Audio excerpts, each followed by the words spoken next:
Welcome back to Football Daily, where today we're bringing you our top 10 most controversial referee scandals ever. 10. Anders Frisk vs Chelsea.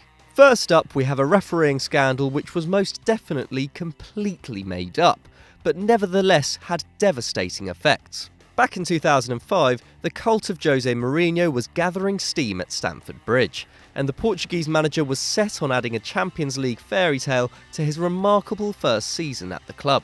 So, when his Chelsea side faced Barcelona in the last 16 of the competition, he was determined to do anything to swing the tie in their favour. Even, it turned out, by accusing the opposition of bribery. Following Didier Drogba's controversial sending off in the first leg at the Nou Camp, the manager falsely accused opposite number Frank Rijkaard of going into referee Anders Frisk's office at half-time. Frisk, undoubtedly one of the world's most prestigious refs at the time, was made to suffer the consequences as he received countless death threats to him and his family from enraged Chelsea fans. And in the wake of this disgraceful abuse, he took the decision to retire from the profession. 9. The Great British Stag Do Scandal. In at number 9 is one of football's more comical incidents of recent times. In March 2017, Manchester United hosted Bournemouth in an exceptionally bad-tempered Premier League tie. Heads were stamped on, elbows went flying, and yet somehow referee Kevin Friend sent just one player off, Andrew Surman, who was actually a bit hard done by. In reality, about 4 players should have walked, and Friend struggled to keep the calm while doing his best impression of a rabbit in the headlights. But it turned out the referee had been a rather different beast in the week building up to the match, as he joined fellow adjudicator Anthony Taylor in Marbella for his stag do. Most fans drew the conclusion that Friend was still feeling a little bit too fragile to deal with the furor of the players, managers and 75,000 fans at Old Trafford. And they were probably right, as Taylor had an off day himself at Swansea the same weekend.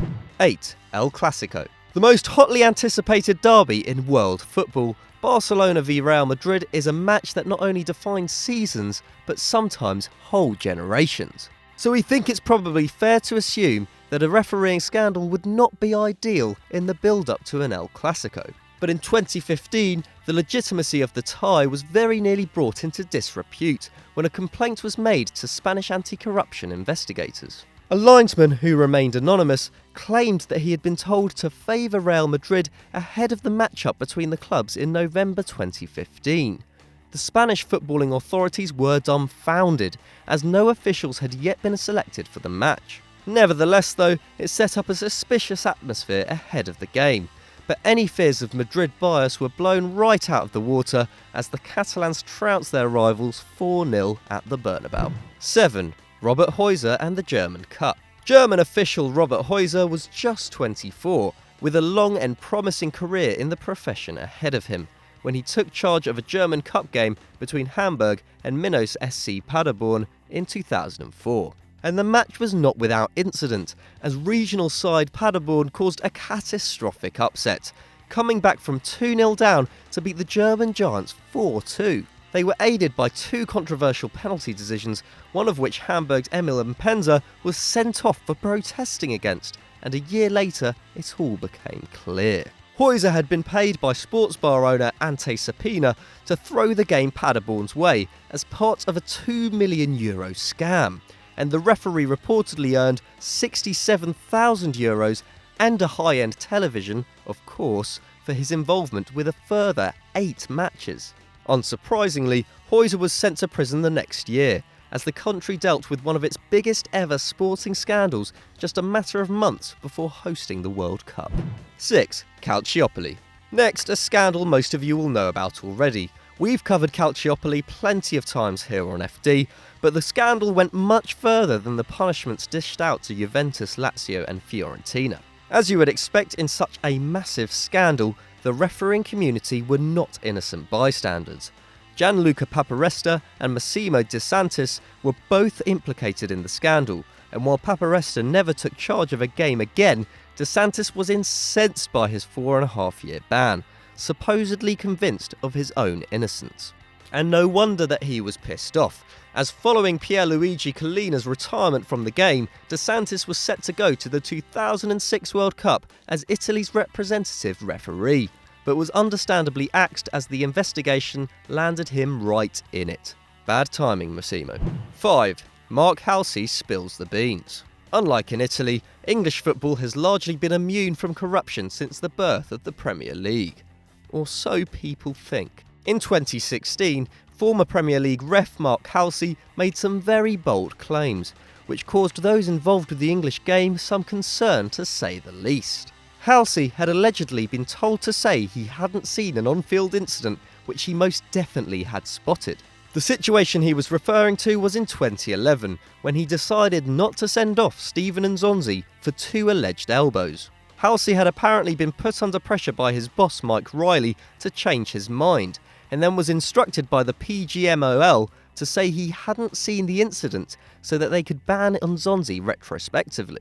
These claims were unsurprisingly rejected by the refereeing body, and it is still unclear what exactly went on. Smells fishy though. 4. The Brussels bribesman. Now for a refereeing scandal that somehow didn't get uncovered for 13 years. When you think of Brian Clough and Nottingham Forest, you usually think of their heroic European glories. But in 1984, they fell victim of foul play in the UEFA Cup in a scandal which remains largely ignored in the football world. Forest were looking on course for another European trophy, as they made it to the semi-finals and beat Anderlecht 2-0 in the first leg. Clough's boys were understandably confident when they travelled to Brussels 2 weeks later, but things quickly turned into a nightmare. Anderlecht turned the tie around, winning 3-0 and scoring the winner in the dying moments. Forest went home disappointed, and despite having a last-second equaliser ruled out for no apparent reason, the team's complaints were not heeded.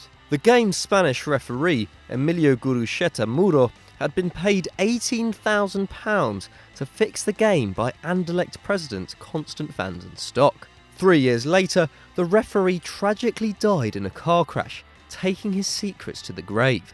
And it wasn't until 1997 that the club owned up to what it had done. Amazingly though, Anderlecht were banned from European competition for just 1 year following their dirty confession. 3. The curious case of Byron Moreno. Back in 2002, during a second-round clash between Italy and South Korea at the World Cup, Ecuadorian official Byron Moreno took the refereeing profession to such depth that he was labelled a disaster by FIFA president Sepp Blatter. Moreno disallowed what appeared to be a legitimate goal from Italy's Damiano Tommasi, and also sent off Francesco Totti for diving when it was clear there had been contact. Host South Korea won in extra time, and the Azzurri were outraged, but their accusations of foul play were ignored. Despite this, Moreno was not allowed to officiate an international match again. And just months later, the ref was in trouble again back in his homeland, as the Ecuadorian Football Federation banned him for 20 games for allowing 13 minutes of extra time in a league game. But that was tame compared to the events of 2010. After arriving in the United States, Moreno was caught at JFK Airport with 6 kilograms of heroin stuffed in and around his underwear. He was sentenced to 10 years in jail, but it was later reduced to 26 months. On hearing of the incident, Gianluigi Buffon said Moreno was scraping the bottom of the barrel. Nicely put. 2. Lu Jun and China's shame. A man who was once known as the Golden Whistle, Chinese ref Lu Jun was considered one of Asia's most esteemed adjudicators. Like Moreno, he was involved at the 2002 World Cup, where he became the first Chinese referee to take charge of a game in the prestigious tournament's history. Jun would remain at the top of the profession for many years to come, but in 2009, the Chinese government began to investigate corruption and match fixing within the game, and found the referee at the centre of scandals along with 57 others. Before they spent big bucks to lure the likes of Carlos Tevez to play for them, Shanghai Shenhua had paid around $1 million bribing referees and officials in the mid-2000s to guarantee success on the pitch. It turned out that Jun had accepted over $128,000 in said bribes, and in 2011 he was sentenced to 5.5 years in prison. 1. the Whistle Mafia. In at number 1 we have one of the biggest scandals in modern football history, involving some of Brazil's top clubs. In 2005, 11 matches between the likes of Santos, Sao Paulo and Corinthians were annulled and replayed after referee Adilson Pereira de Carvalho admitted to taking bribes of around $5,000 to fix each one. The bribes had allegedly come from independent investors, and Carvalho had taken the money to stave off his crippling debts. The same investigation also found foul play in the country's second division, as Paulo José Danilon was found guilty of taking bribes to fix matches too. To make matters worse, Danilon and Carvalho had taken charge of 22 games together in Sao Paulo's regional Paulista Championship, leading to even more suspicions of illegal activity. The scandal became known as the Whistle Mafia after being broken by Brazilian magazine Veja, and both referees were banned for life after facing charges of fraud, conspiracy and crimes against the economy.